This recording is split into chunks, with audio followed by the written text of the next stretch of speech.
Hello folks, JB here from Willow Ridge Lumber. I wanted to take the time to shoot just a little short video on how I'm using my Milwaukee electric grease gun with one of these lock and lube grease fitting greasers, whatever you want to call this. It's a lock and lube, you'll know what that means.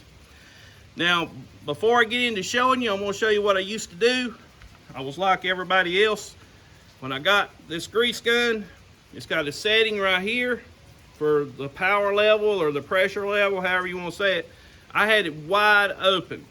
And what was happening, it would build so much pressure. This is like I forget, it's a very high pressure, 3,000 pounds, something like that. It was building up so much pressure in the end of the lock and lube that I could not get it off of the fittings.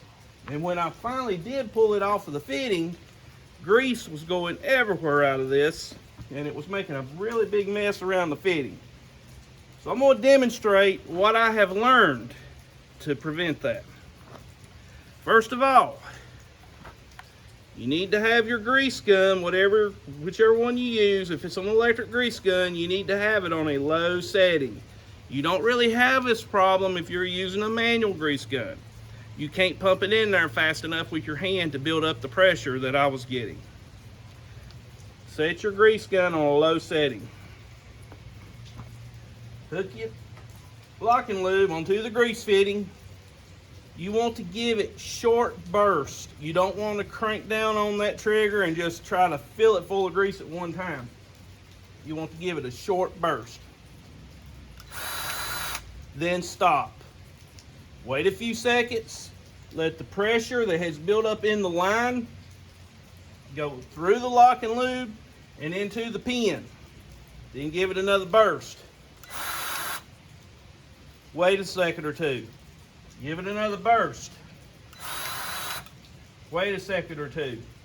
You're going to repeat that process till you start to see grease come out around the joints that you're greasing.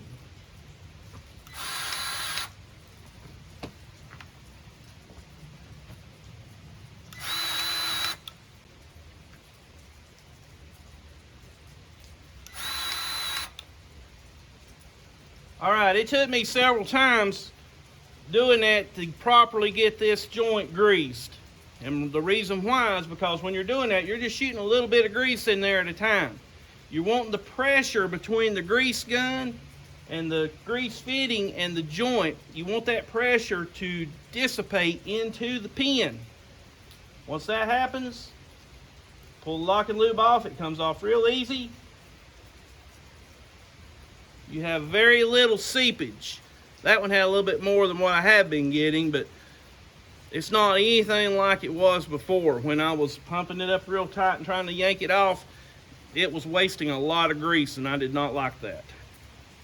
So, if you like this video, please subscribe to the channel, give it a thumbs up, share it, go watch my other videos. I've got a lot coming out. Getting ready to do a lot of work on the LT70 sawmill. Actually, I've got the work done, but getting ready to do the videos. So I hope everyone has a blessed day, and please go out and fix something. Thank you.